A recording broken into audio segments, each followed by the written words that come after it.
This is a story about habits, those we love and those we should probably do something about.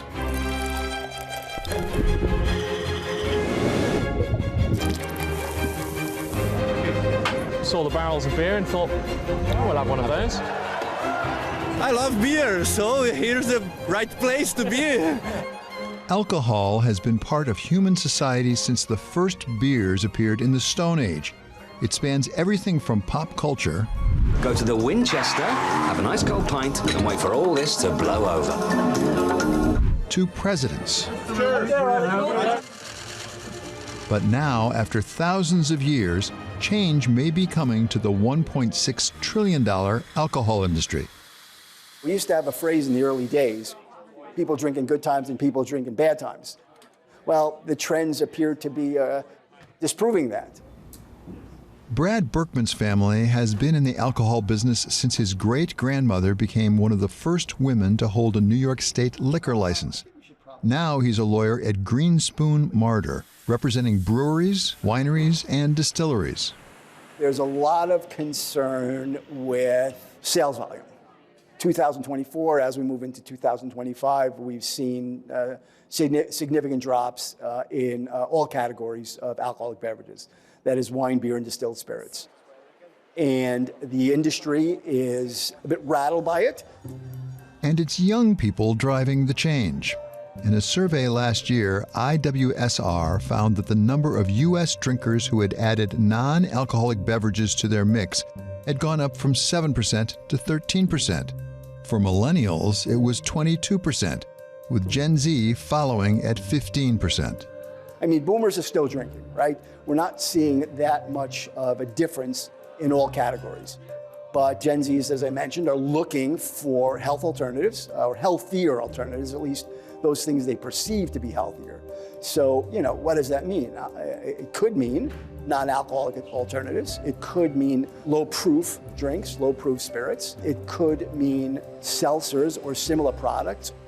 While bar and restaurant volume is an overall low percentage of our volume, I think it's a really high introduction to our product. One of those making the change from alcoholic to non-alcoholic beers was a young trader at Point 72 named Bill Schufelt. I was turning 30, taking my career more seriously. I was about to get married and kind of evaluating all these major goals in my life, like health, wellness, relationships, career, being a father. And there's one thing that was a ceiling on all those things, and that was alcohol. And I kind of realized, I'm going out to 3 or 4 work dinners a week, then social things, dinner with my wife, and relaxing on weekends. And I went from someone who was surviving workouts to loving working out. And so basically feeling the best I'd ever felt and being as productive as ever. But I was still at all those social things. And I realized there was no other half of the adult beverage menu. So if you wanted to be in all those places and not drink, there weren't options. So Schufelt teamed with craft brewer John Walker to create some of those non-alcoholic options, founding Athletic Brewing in 2017. Today, the Connecticut-based brewery is rapidly approaching a $1 billion valuation, riding a surge in non-alcoholic beers since 2018. The category now accounts for 1.5% of total beer sales in America. Most food and beverage businesses outsource production, at least in the early days. We made the opposite quality decision to do everything ourselves. And so our first brewery we built, it took me 120 investor meetings to raise our nearly $3 million from 66 incredible angel investors. And we thought we were building this brewery for 5 years, and it was oversized, enough cushion there. And we outgrew that brewery in 10 months. And so immediately we're going back to our investors and seeking a bigger plan. And so our next brewery was 3,000 miles away in San Diego. It was about 10 times the footprint and about 20 times the output of the original plan. So the first one we built in Connecticut was the first ever non-alcoholic production facility in the US. And then immediately we built one 2 years later, 10 times the size of that. And then the year later, we started building another one on the East Coast that was 2.5 times the size of that bigger one, and about 50 times the size of our original brewery. So these are 600-barrel fermenters. So this is where the beer lives for most of its residency in Athletic's walls. We toured their facility in Connecticut that both looks and smells like any brewery, but with one key difference. So you were a brewer of alcoholic beer. This is non-alcoholic beer. How different is that process? It's not too terribly different. The biggest differences that you'll see back in the brewery are cleanliness and food safety. One of the things we didn't know getting into this was that food safety was going to be one of the most critical components of what we do because we don't have ethanol as a preservative. So everything from food safety documents, food safety plans, to certification with the state and federal government were all new to us as brewers. Beer, we approached from the scientific method. We took it down to the root ingredients and just tried to figure out how we could work with those same ingredients in a different way to come up with a product that tasted just like an alcoholic beer. And you can do that scientifically with beer where you're kind of manufacturing a flavor and a taste and an experience. And in our process, because it's unique and proprietary, we've been able to manufacture this process that puts out a totally normal, full-flavored beer that just happens to be under 0.5%. Athletic sales are over $130 million a year, and it boasts a 19% domestic market share for NA beer. But it's still just a drop in the barrel overall. As you look to continue to grow your business, what's the lowest hanging fruit? Is it to get other areas that you reach geographically? Is it to get more people drinking the category? Is it to move into other beverages?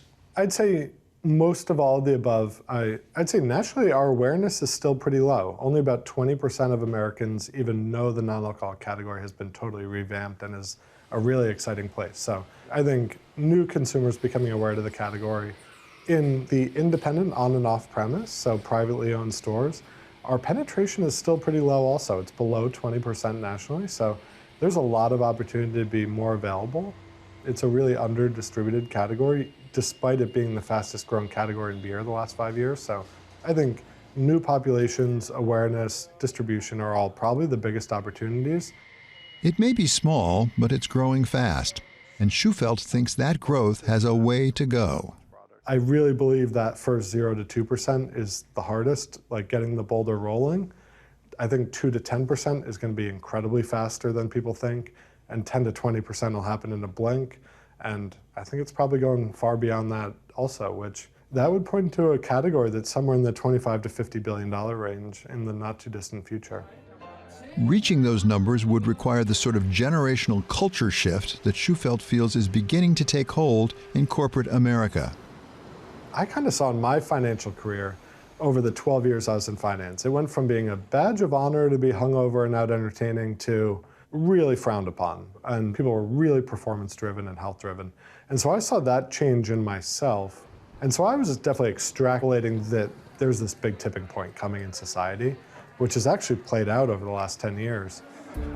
When you talk about tipping points for alcohol, you have to give credit to Dame Inga Beale, who, in 2017, when she was the first female CEO of Lloyd's of London, instituted a ban on employees having alcohol between the hours of 9 and 5, part of a broader initiative to modernize an institution established over 3 centuries ago. I started working in the 80s, and I can remember going to the bar, going down the pub with the other underwriters, with my co-workers, with the brokers who brought us the business, and necking down a few glasses of beer. So I remember growing up like that, but times had moved on, and I said, look, we need to make sure that we've got people sober when they're making big multi-billion decisions sometimes. So we said, right, we're going to have a drug and alcohol policy, which means you won't be able to consume alcohol if you're coming back to work during the day. So if you're in working hours, no alcohol. Wow. I had no idea that that would get me more headlines than anything else I did while I was modernizing Lloyd's. The technology I was doing, introducing the innovation lab, opening up new markets. This was the one, this banning alcohol at lunchtime, that got me more headlines around the world. I wasn't expecting it. So there was this huge backlash. And when you're going through any change and you haven't really involved and included people enough, you can always have backlash. If you're ahead of your time, you're trying to force something through, particularly when it's unexpected. I mean, nobody likes to be perhaps told what to do. So I was accused of operating a nanny state, so fundamentally trying to control everything that everyone was doing. So that was very much a backlash on me personally. And people didn't really understand why it was necessary because they'd been used to it for so long. They'd been used to it for centuries, actually. When you're doing culture change, even though culture is so difficult to define and so difficult to actually explain and tell somebody else about, we are talking about a real culture change here. Even with some initial backlash, Beal's policy shift did stick, and Lloyd's has since widened the policy to include anyone entering its offices. If you go to the bars around the Lloyd's market now, you'll see a whole host of array of non-alcoholic drinks for sale. And I remember when I used to be a young underwriter, you'd go into the pub, the bar. The beer was the cheapest thing. If you wanted the equivalent volume in a soft drink, a soft beverage, it cost much more than the beer did. It just wasn't the done thing. You're seeing a complete, or we are feeling now in the London market, the financial market, a difference. And non-alcoholic beverages now are basically not being priced out of the market like they used to be. And while that culture shift is opening up a market for the likes of Athletic, the ultimate question is, how far can this trend go? Could the future of alcohol be under threat? Could alcohol go the way of cigarettes, something seen as ubiquitous a century ago, but now a rarity on Wall Street or the City of London? I don't think it's a flash in the pan, but will it go, the way of the cigarette and tobacco? I don't have an answer for that yet. I strongly doubt it, only because the cultural aspect and society, if you will, of the consumption of alcohol, right? And how we drink and where we drink and all those events that are tied in to the consumption of alcohol. And frankly, all businesses that are tied in, or other businesses that are tied into the consumption of alcohol, bars, restaurants, hotels, you name it. There are too many opportunities. It's too baked into our culture. It's too baked into many people's lifestyles to go the way of tobacco. That doesn't mean that we're not going to see a decrease in consumption as a result of these health concerns. I predict that it will have some effect. We will see a decrease in some sales of alcoholic beverages, particularly those that are perceived as being unhealthy. Popular priced products may take a hit. If I'm a traditional alcoholic beer producer, should I be worried about you? Are you taking away market share from me? So I think we have some parallels to other industries like plant-based meat, plant-based milk. But the big difference is, like, Athletic's not trying to bring back prohibition. We're not trying to take away anyone's alcohol. I was just a consumer who was at bars. I love beer. I love good food. I wanted to be in those places, and there was nothing on the menu. And I think there are 50+% of adults in that position. Alcohol and beer have been around for 5,000 years. I don't think it's going away, and it's a big part of society and social traditions. However, there's this really exciting growth vector of the category that I think shouldn't be ignored. It should be embraced and encouraged and fostered. But we're definitely not trying to be antagonistic to the industry. We're trying to help it grow. The U.S. produces about 175 million barrels of beer each year.